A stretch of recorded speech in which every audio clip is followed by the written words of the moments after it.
The battle that most people want me to cover, and I've seen this in the comments on my main channel in Diverse Mentality. People were like, why aren't you covering the Chris Brown Quavo stuff, Quake? Why aren't you doing it? I did it. I've just done it on the podcast and haven't uploaded the clips on the main channel, but I've been covering it. And this battle, because of this new Chris Brown diss track, Weakest Link, has intrigued me enough to do one better than covering it like this. I'm going to do a what really happened on this.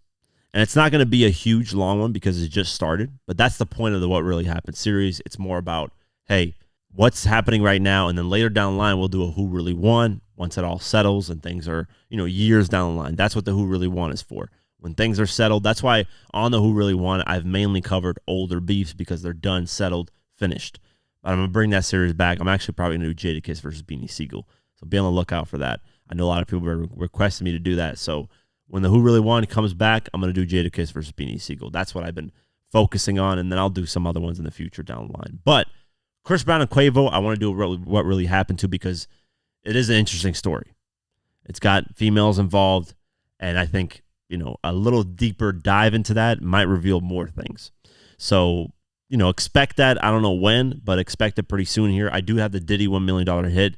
I've actually put a pause on that because of all this beef happening. It would have been out by now, but it just kind of derailed that. And I'm going to wait maybe till May to do a better timing, maybe the Diddy stuff. Once Diddy gets more back in the headlines, I think it'll be a better time to drop that. I haven't finished this. I'm not saying it's done and I'm just holding on to it because I never do that with any of my content. I don't just hold on to it.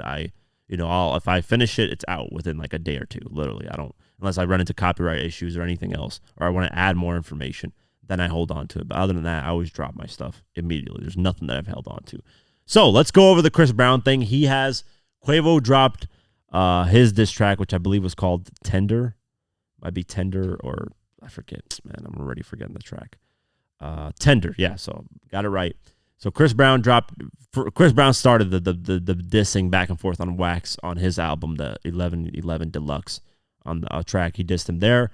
Quavo responded with Tender, which was all right. Tender was a decent track. Chris Brown decided to absolutely cook Quavo. And I think a lot of people are making the argument that Chris Brown's diss is the best diss out of all these hip-hop beefs to come out so far. Because Chris Brown ain't singing on this shit. He's rapping his ass off. And I knew Chris Brown could rap when he absolutely destroyed 50 on No Romeo, No Juliet. He cooked him. Cooked him. But who shot at him? Whatever the fuck he says on there, motherfucker cooked. All right? So he's cooking on this bitch too. So let's go over this track. Released the Weakest Link just this past Friday. And the cover is hilarious. Just off the cover alone, I'm like, damn, this guy got him. Weakest Link, and it's a photo of Quavo basically, I don't even know, glazing a hot dog. And he's literally taking that whole hot dog in his mouth. No Diddy. It's looking very weird in the photo. So that's the cover art. Very, very dope. But Chris Brown addresses Quavo having a thing with his ex-girlfriend, Karrueche. And in turn, he claims he slept with Sweetie while she was still in a relationship with Quavo. Yeah, it's deeper than rap, or deeper than R&B/rap. He said this: "You fucked my ex-hoe. That's cool. I don't give a fuck, little guy." Or little N-word, basically says. "Because I fucked your ex when you were still with her. Bitch, I'm up." Little guy. This guy doesn't give two fucks, man, clearly. He then turns the heat all the way up by name-dropping Takeoff, which was, it's a battle, man. At the end of the day, he didn't say anything disrespectful to Takeoff, but he did drag him into it. Unfortunately, Takeoff obviously passed away, got killed. So he said this: "Rest in peace, Takeoff. He's the only real one I got true respect for. Crazy how when he died, everybody really wished it was you instead." Ooh. And here's the thing. This is interesting in these bars because he said that's the only real one. Meaning out of the Migos, I don't fuck with Quavo, and I do not fuck with how am I forgetting? Takeoff, Quavo, and Offset. So he's saying I don't fuck with Quavo and Offset. They're not real. So maybe Offset's going to get dragged into this because off that bar, he's saying only Takeoff is the real one. You two other motherfuckers off the Migos, garbage.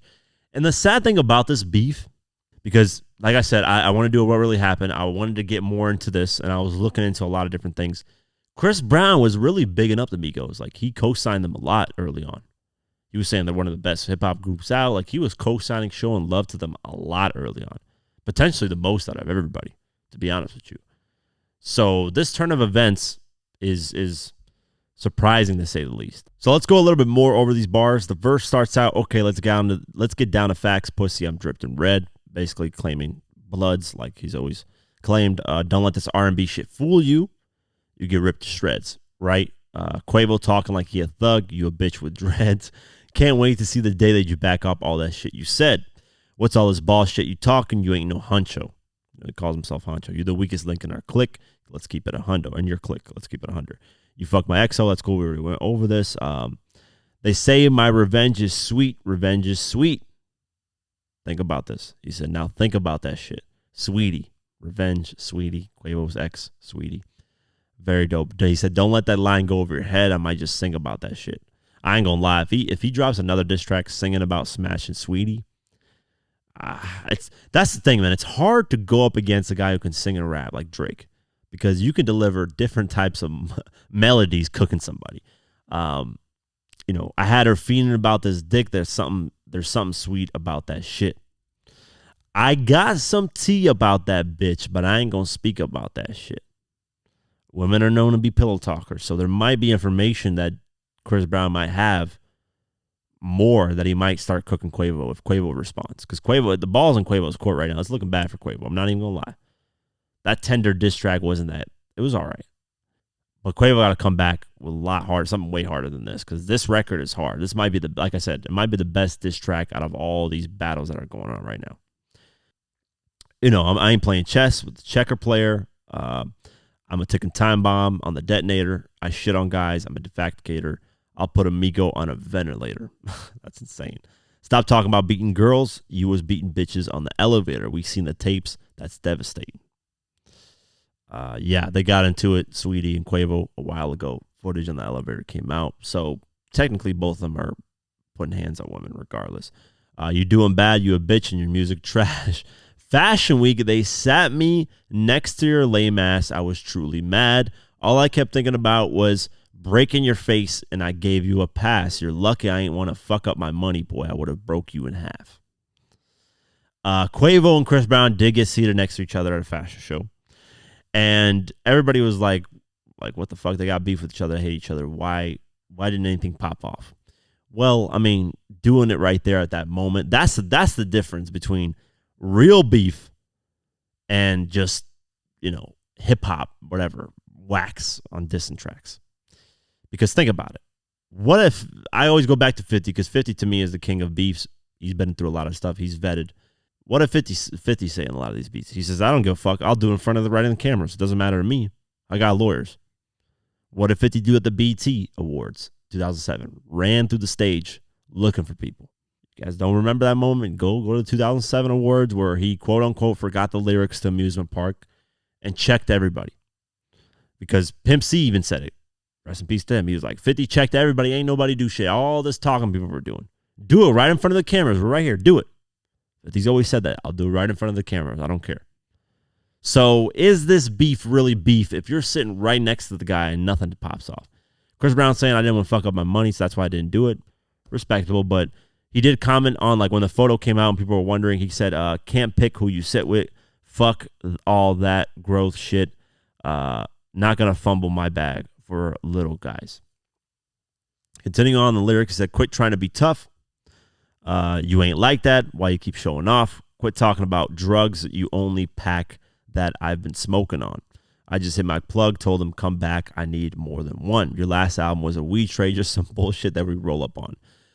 To be fair, Chris Brown's got way more hits than Quavo. Quavo, it's going to be interesting if Quavo can continue his career without the Migos officially being, they're officially done, because Takeoff has passed away, unfortunately.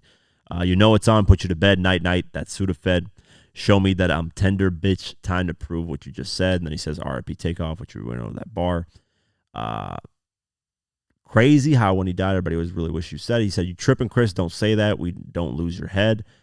You don't turn the big bad wolf on. These fuck guys never knew revenge.